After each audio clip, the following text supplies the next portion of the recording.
Hello students, today we are going to discuss basic electrical engineering subject EE203 of second year electrical engineering. The topic is AC circuits and the title is AC through resistance and capacitance. Now AC through resistance and capacitance.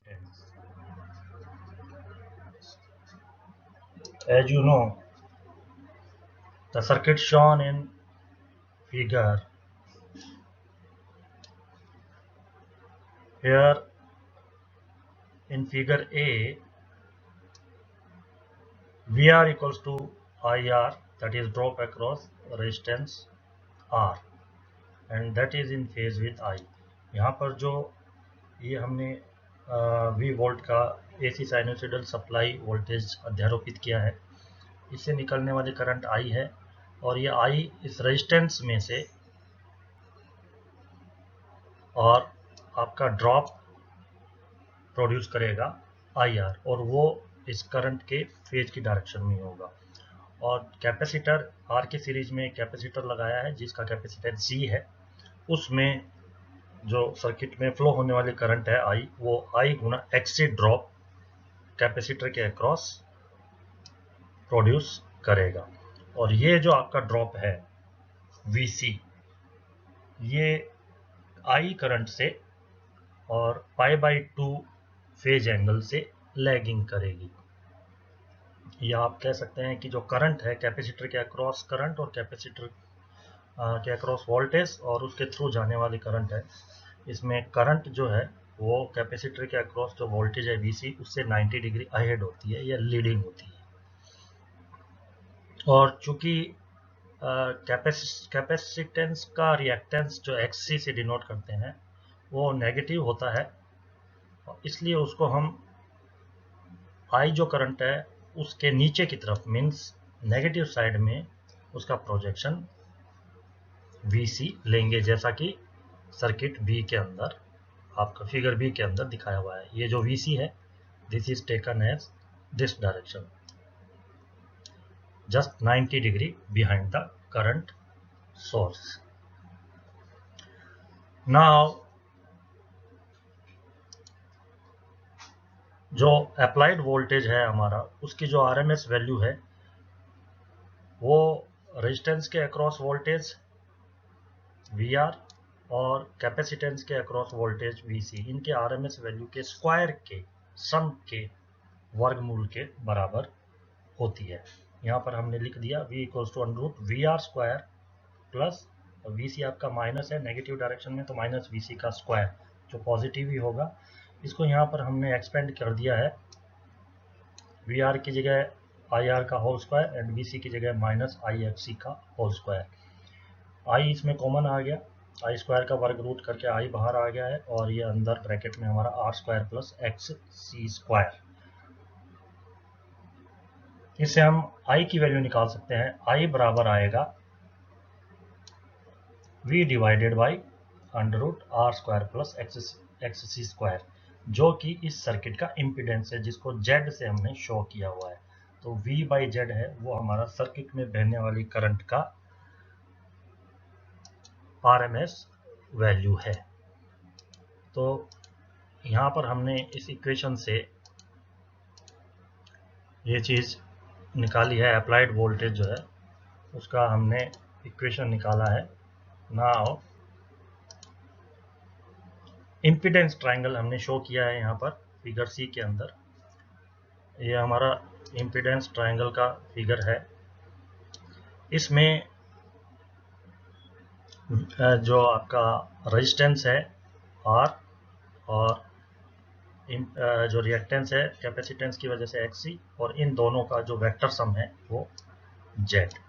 तो R हमारा I की दिशा में ही है और XC है वो I के लंबवत नेगेटिव डायरेक्शन में हो गया, जो कैपेसिटिव रिएक्टेंस है XC। इन दोनों का वेक्टर सम जो है वो Z है, जो 5 डिग्री एंगल से करंट से पीछे की तरफ है, लैग कर रहा है। तो इसमें हम कह सकते हैं कि ये जो एंगल फाई है, इस फाई एंगल का this angle is phi and tan of this angle is लंब बटा आधार, तो इसमें लंब हो गया आपका माइनस एक्स, आधार हो गया आर। तो टेन पाई की जो वैल्यू है वो माइनस एक्स बाई आर। इसका मतलब ये है कि अगर हम किसी आरसी सीरीज सर्किट के अक्रॉस एसी वोल्टेज लगाएं जिसका equation V equals to V M sine omega T है, और जो रिजल्टेंट करंट हमारी आई है वो सीरीज आरसी सर्किट में उसका इक्वेशन होगा I equals to I M sine omega T plus five. क्योंकि I करंट V से 5 डिग्री से आगे है तो प्लस 5 एंगल यहाँ पर आएगा, तो I is leading by angle 5 to the applied voltage V। तो ये हमने इस सर्किट के अंदर ग्राफिकली शो किया है।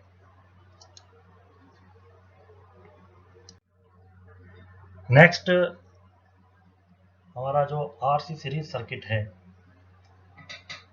उसमें डाइलेक्ट्रिक लॉस क्या होता है और उस आरसी सर्किट का पावर फैक्टर क्या होता है, इसके ऊपर हम डिस्कस करेंगे। यहाँ पर ये एक फिगर शो किया हुआ है और इसमें जैसे पिछली स्लाइड में हमने देखा कि एक रेजिस्टेंस और एक कैपेसिटेंस को हमने सीरीज में लगाया हुआ है। जब R और C, यहाँ पर हम दो केस देखेंगे। जब R और C सीरीज में लगे हुए हैं तो RC सीरीज सर्किट हो गया, और जब R और C पैरेलल में लगे हुए हैं एक दूसरे के तो वो RC पैरेलल सर्किट हो गया। तो दोनों केस में हम डाइलेक्ट्रिक लॉस और पावर फैक्टर का इक्वेशन डिराइव करेंगे। अब यहाँ पर जैसे इस फिगर ए में दिखाया गया है, एक कैपेसिटर है ideal capacitor. Ideal capacitor means जिसमें सिर्फ कैपेसिटेंस है, जहां पर कोई उस कैपेसिटर के साथ रेजिस्टेंस एसोसिएटेड नहीं है, मतलब कोई लॉस नहीं है उसके अंदर। अगर इस टाइप का कैपेसिटर है तो प्योर कैपेसिटर जिसको बोलते हैं, उसमें अगर करंट फ्लो होती है तो वो करंट उस लगाए गए कैपेसिटर के वोल्टेज के जस्ट 90 डिग्री अहेड होगी, जैसा फिगर ए में दिखाया गया है। ये जो फिगर है इसमें ये वोल्टेज V है हमारा, इससे 90 डिग्री आगे हमारी ये करंट है। अगर कैपेसिटर एकदम प्योर है means phi is exactly 90 degree. लेकिन प्रैक्टिकली जो है प्योर कैपेसिटेंस अचीव करना इम्पॉसिबल है। इसलिए प्रैक्टिकली कैपेसिटर को हम लोग और एक कैपेसिटर और उसके सीरीज में एक रेजिस्टेंस के थ्रू हम शो करते हैं। जो रेजिस्टेंस है वो उसके डाइलेक्ट्रिक लॉस के कंपोनेंट को बताता है और ये एब्जॉर्ब करता है पावर जो हमारा सर्किट में फ्लो हो रहा है उसको। तो यहाँ पर जो एक प्रैक्टिकल कैपेसिटर है वो हमने यहाँ पर R जो है रेजिस्टेंस, उसको हमने कैपेसिटेंस के साथ अटैच कर दिया है। क्यों अटैच किया है? क्योंकि कैपेसिटर में आपका एनर्जी का स्टोरेज होता है या एनर्जी का स्टोर किया हुआ है, उसको यूज करते हो आप। तो जो एनर्जी है वो हमारी, उसके लिए जो एनर्जी एब्जॉर्प्शन हो रहा है उसके लिए हमें कुछ ना कुछ रेजिस्टेंस उसके साथ अटैच करना पड़ेगा, एज्यूम करना पड़ेगा। और ये तो प्योर मतलब प्रैक्टिकल केस हो गया। तो इस केस के अंदर क्या है, due to this loss practical capacitor में जो फेज एंगल है हमारा वो 90 डिग्री से कुछ कम होता है, जो हमने यहाँ पर फिगर बी के अंदर शो किया हुआ है। तो यहाँ current I as it is है, लेकिन जो हमारा वोल्टेज है V, जो हमारा V वोल्टेज है, अध्यारोपित वोल्टेज है, वो हमारा सम वॉट 90 डिग्री। ये तो प्योर कैपेसिटर की बात हो गई, लेकिन यहाँ ये प्रैक्टिकल कैपेसिटर की बात है। यहाँ पर ये जो है इस वाले लाइन के अक्रॉस V आएगा और ये 90 से कुछ कम होगा, ये फाई आपका है। और ये जो फेज एंगल है, ये जो फेज डिफरेंस है, ये आइडियल और एक्चुअल फेज एंगल के बीच का डिफरेंस है। ये आइडियल केस था 90 डिग्री वाला और ये 90 डिग्री से कम है। तो ये जो एंगल का डिफरेंस आया है इसको हम साई बोलते हैं। This angle is known as psi. और ये जो फेज डिफरेंस है ये हमारा एक्चुअल जो है प्रैक्टिकल कैपेसिटर का एंगल और जो आइडियल कैपेसिटर है उसके एंगल, जो एंगल था उसके बीच का जो डिफरेंस है ये हमारा एंगल साई कहलाता है, और इसकी वजह से डाइलेक्ट्रिक लॉस को हम कैलकुलेट करते हैं। तो इसमें फिगर बी में आप एक बार देखें कि फेज डिफरेंस जो है साई वाला, ये इस ट्राइंगल में आप देखें फेज बी वाला जो हमारा फिगर है, ये वाला जो फिगर है, इस फिगर में जो एंगल आपका साई है, ये इसको आप कह सकते हो कि 90 माइनस ये 90, और इसमें से ये एंगल निकाल दो फाई, तो 90 माइनस फाई है, ये हमारे एंगल साई के बराबर है, जो यहाँ पर मैंने शो किया हुआ है। Psi is equal to 90 minus phi, where phi is the actual phase angle. जो प्रैक्टिकल कैपेसिटर है ना, उसका एक्चुअल फेज एंगल है साई। तो ये साई बराबर 90 माइनस फाई हम लिख सकते हैं। अब यहाँ पर हमने दोनों तरफ साइन लिया इसका, तो साइन साई बराबर साइन 90 माइनस फाई, और साइन 90 माइनस फाई की वैल्यू होती है कोस फाई, ठीक है। और यहाँ पर ये जो कोस फाई है ये हमारे सर्किट का पावर फैक्टर है, ठीक है। आर और सी सीरीज में लग रहे हैं, और उस सर्किट का जो पावर फैक्टर है वो कोस फाई है, और पावर फैक्टर एंगल जो है वो फाई है। तो ये जो पावर फैक्टर एंगल है ये हमारे सर्किट का पावर फैक्टर एंगल फाई है, और पावर फैक्टर कोस फाई है। अब चूंकि जो साई है वो जनरली स्मॉल होता है, ये जो एंगल है ये हमारा जनरली स्मॉल एंगल होता है, तो आप साइन साई को साई भी लिख सकते हैं रेडियन के अंदर, और इसलिए टेन साई को भी साई लिख सकते हैं ट्रिग्नोमेट्री में, और ये जो टेन साई है ये कोस फाई के बराबर होता है। आपने देख लिया यहाँ पर, ये जो आपका साइन फाई है, साइन साई है, जो साइन साई है उसका साई के बराबर लिख लिया, और साई हमारा टेन साई है, तो आप लिख सकते हो कि टेन साई बराबर कोस फाई। तो यहाँ पर ये मैंने इक्वेशन में लिखा है कि tan psi equals to cos phi.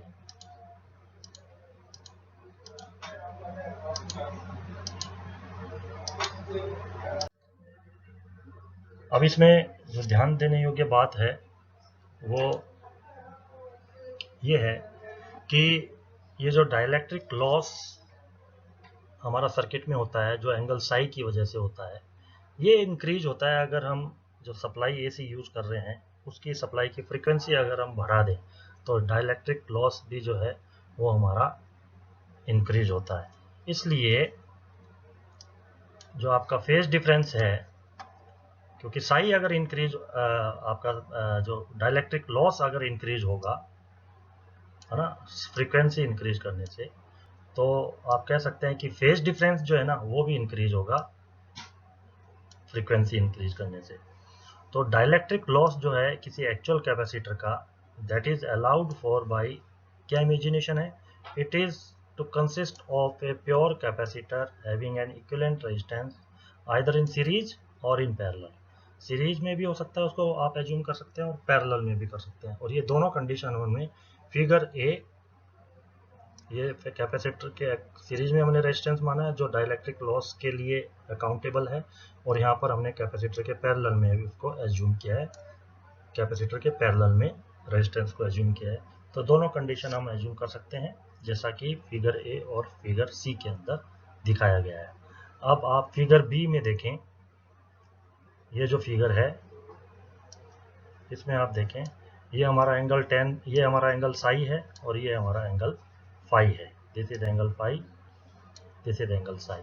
तो टेन साई अगर हम निकालें इसका, टेन साई का मतलब लंब बटा आधार, परपेंडिकुलर डिवाइडेड बाई बेस। तो परपेंडिकुलर है I R, are S E, S E का मतलब जब आपका रेजिस्टेंस हम कैपेसिटर के सीरीज में माने तो ऐसे लिखेंगे, और जब कैपेसिटर के पैरेलल में अगर रेजिस्टेंस को हम एज्यूम करते हैं तो आर एस एच लिखेंगे। R S H means series shunt resistance, और एसी मीन्स सीरीज रेजिस्टेंस। तो हम इस बी फिगर में देखते हैं, टेन साई बराबर I R AC divided by I XC, लंब बटा आधार, इस एंगल साई के लिए। तो टेन साई बराबर this I R X AC divided by I XC.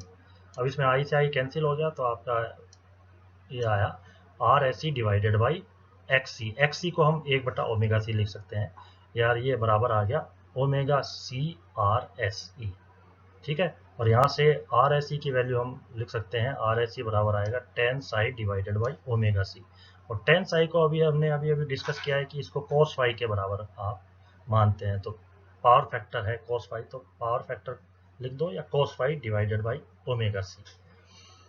ये हमारा जब कैपेसिटर के सीरीज में हमने रेजिस्टेंस को माना है तब है। ऐसे ही अगर कैपेसिटर को और कैपेसिटर के पैरेलल में अगर हम रेजिस्टेंस को एज्यूम करें तब हमारे इक्वेशंस में क्या चेंजेज आएंगे, ये हमने फिगर डी के अंदर शो किया हुआ है। ये हमारा फिगर किसके लिए है, जब रेजिस्टेंस, ये इसके लिए जब रेजिस्टेंस जो है हमारा कैपेसिटर के शंट में है या पैरेलल में है।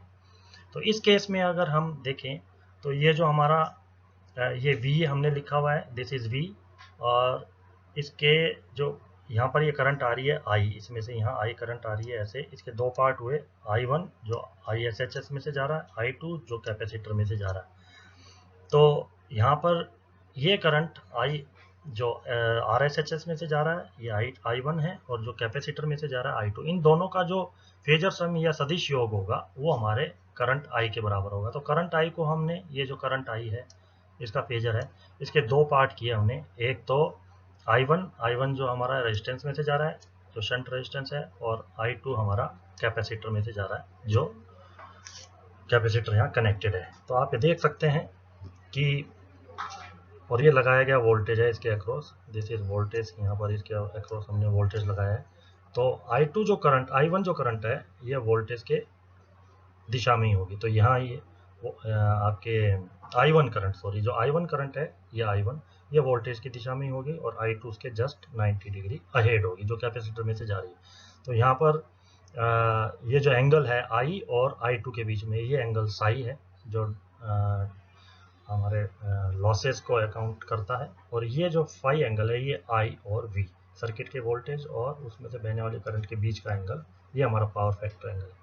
तो यहाँ पर अगर हम टेन साई को देखें तो यहाँ पर देखें आप फिगर डी से, टेन साई बराबर, ये हमारा टेन साई है, लंब बटा आधार, ये हमारा लंब है, दिस इज I1, और ये हमारा आधार है I2, तो ये आ गया I1 डिवाइडेड बाई I2।